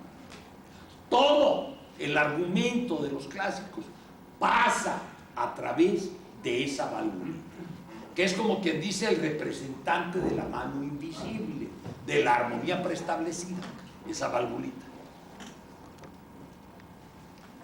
Allí es donde primero hay que atacar, porque si esto lo atacas bien, prácticamente le estás dando en el ganglio vital al sistema de Adam Smith, ¿verdad?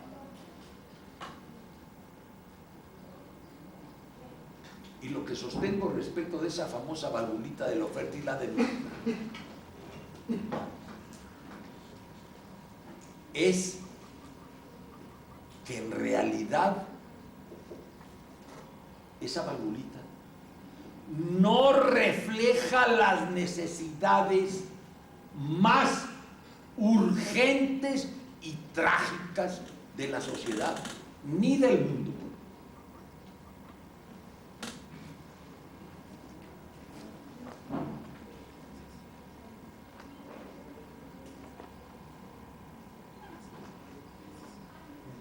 Con otras palabras,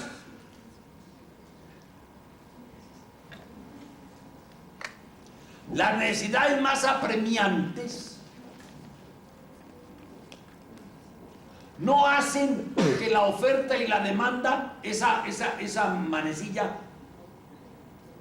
cambie.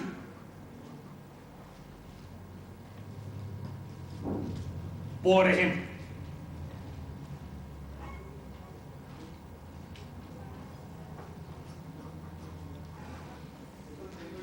las necesidades más apremiantes en nuestro país son las de las tribus indígenas remontadas por allí en la sierra. Allí se mueren de hambre como locos. ¿Por qué eso no lo marca la valvulita de la oferta y la demanda? ¿Por qué digo que no lo marca la valvulita? Fíjense por qué, esta es la razón principal. Porque esas necesidades no se convierten en demanda, porque para convertirse en demanda se necesita dinero en la mano.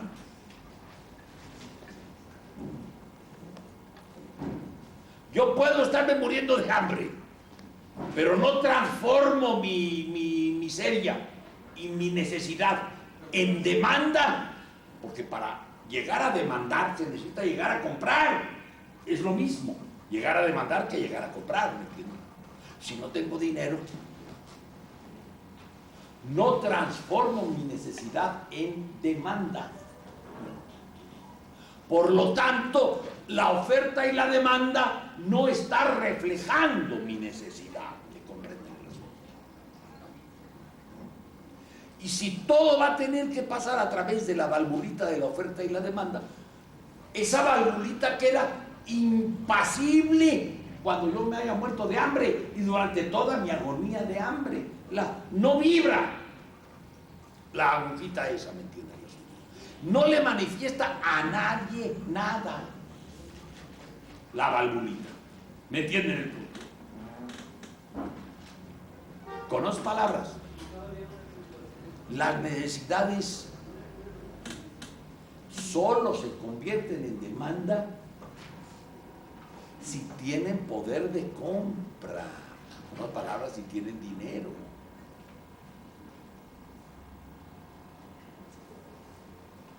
Por lo tanto,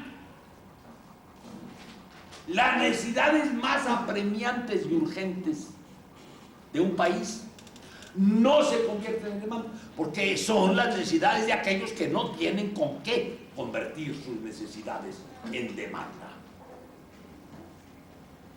¿Me comprenden el asunto?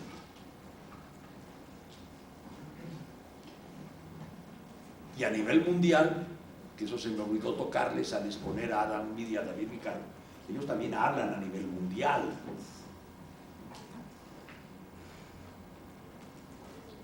A nivel mundial, esto que les acabo de decir es todavía más álgido.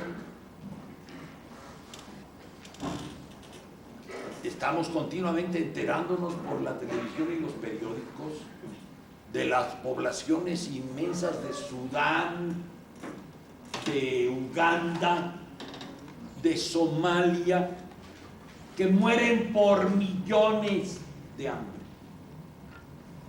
Y el capitalismo está reinando y está con su valvulita la oferta y la demanda y resulta totalmente insensible a esa necesidad, ¿me entiendes? ¿Por qué? Porque esas necesidades no se están transformando en demanda.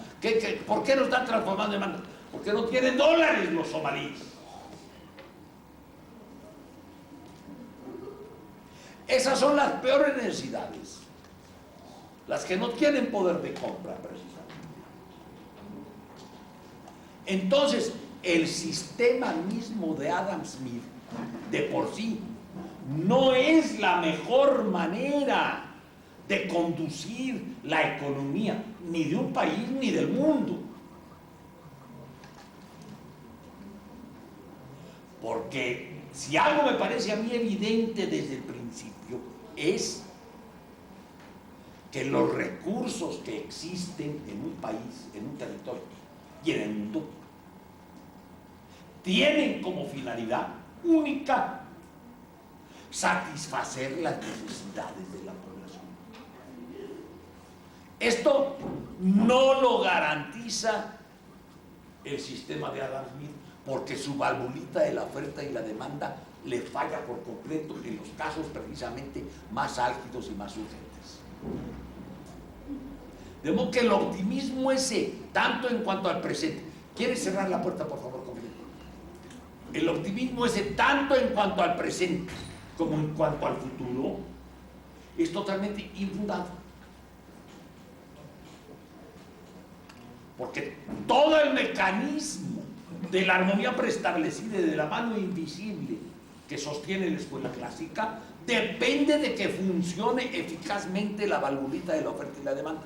Les acabo a ustedes de hacer ver que esa valvulita es totalmente insensible cuando se trata de las necesidades más masivas, más trágicas, más impostergables.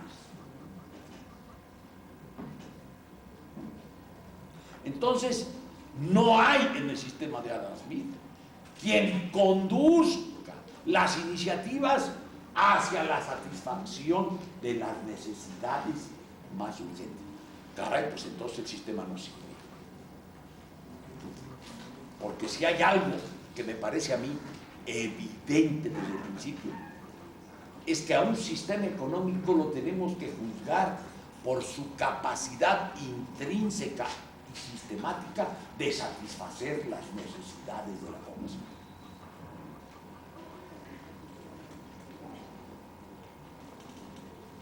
Es el argumento central, por supuesto, el que va al ganglio vital del pensamiento de Adam Smith, pero de ninguna manera es el único argumento. Nomás quisiera yo saber si quedó bien claro ese primer argumento. Luego,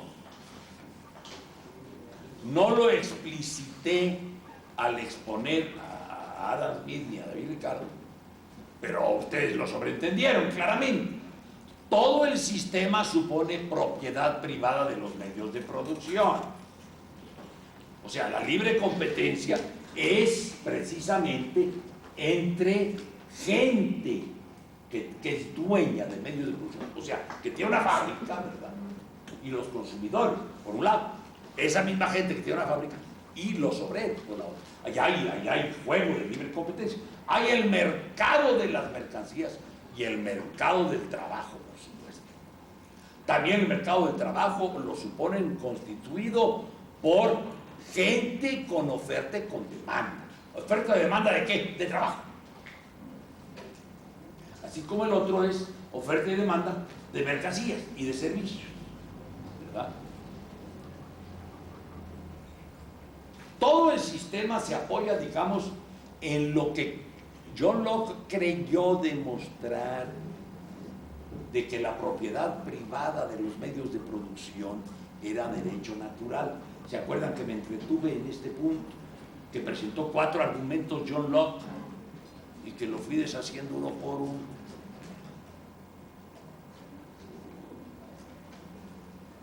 Bien, sobre esto de la propiedad privada, ya en el nivel meramente económico, quisiera yo presentarles otro argumento que en muchas conferencias he expuesto y que me parece suficientemente convincente.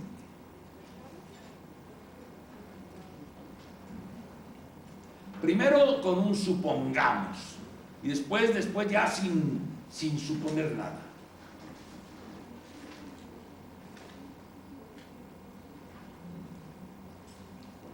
Supongamos que todos los que estamos aquí ahorita fuéramos en un gran lanchón porque ha naufragado nuestro barco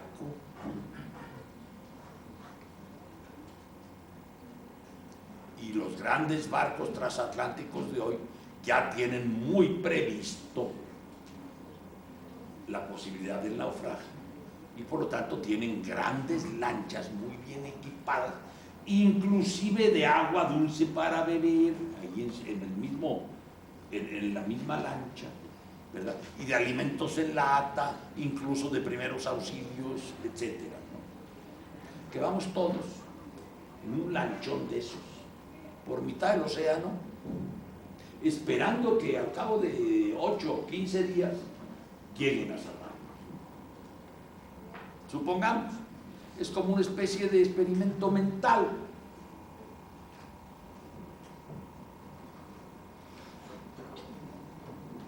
Pregunto, ¿qué finalidad tienen los víveres que están ahí almacenados en nuestra lancha?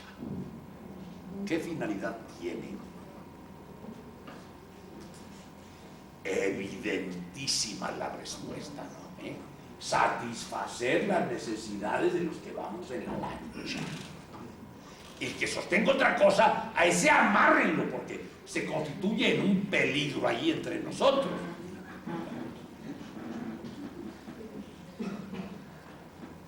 Porque alguno puede salir con chifladuras a base del calorón que está haciendo, ¿me entienden?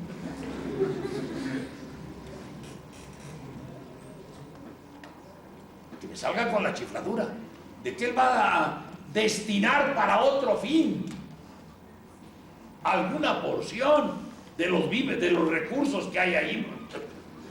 A ese miren, cuídenlo mucho, agárrenlo bien.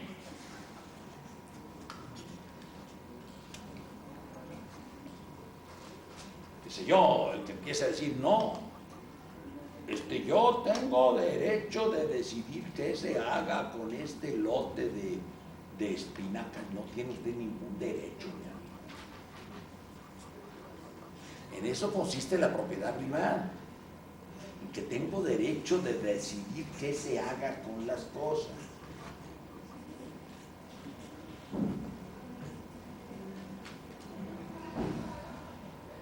La propiedad significa eso, tener derecho de decidir qué se haga con el objeto poseído. Eso es lo que significa la propiedad. Propiedad privada en este caso significaría que ese zafadito empieza con la idea de que él tiene derecho de decidir qué se haga allí con las espinacas. Bueno, pues ese amigo está empezando a volverse loco a punta del solezón. ¿No es cierto? Ahora ya, otro ejemplo. Y enseguida van ustedes a notar que no es metafórico, que no es de supongamos casi. En vez de un lanchón, una nave espacial, y andamos allá más allá de Júpiter, todos en una nave espacial, que lleva provisiones, lleva recursos, ¿verdad? Esto ya no es metáfora, joven. Nuestro planeta es una nave espacial con recursos limitados.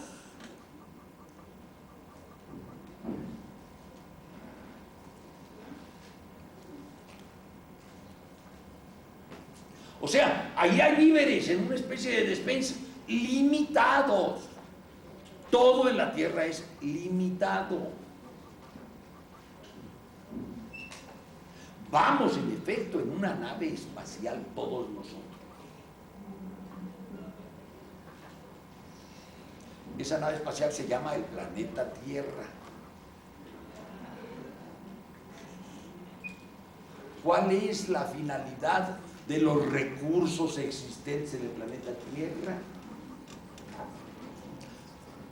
Satisfacer las necesidades de la población. El que sostenga otra cosa, a ese amarre. Bueno, el que sostiene otra cosa es John Locke y Adam Smith y David Ricardo y todos los capitalistas.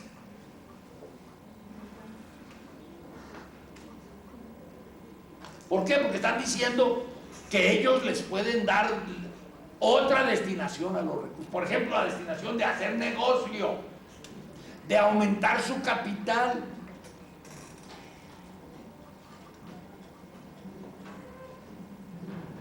De seguir el propio provecho, etcétera. En eso consiste la tesis de la propiedad privada de los medios de producción. En eso consiste, en decir que los recursos que están en esta nave espacial llamado planeta Tierra pueden ser destinados a otra cosa.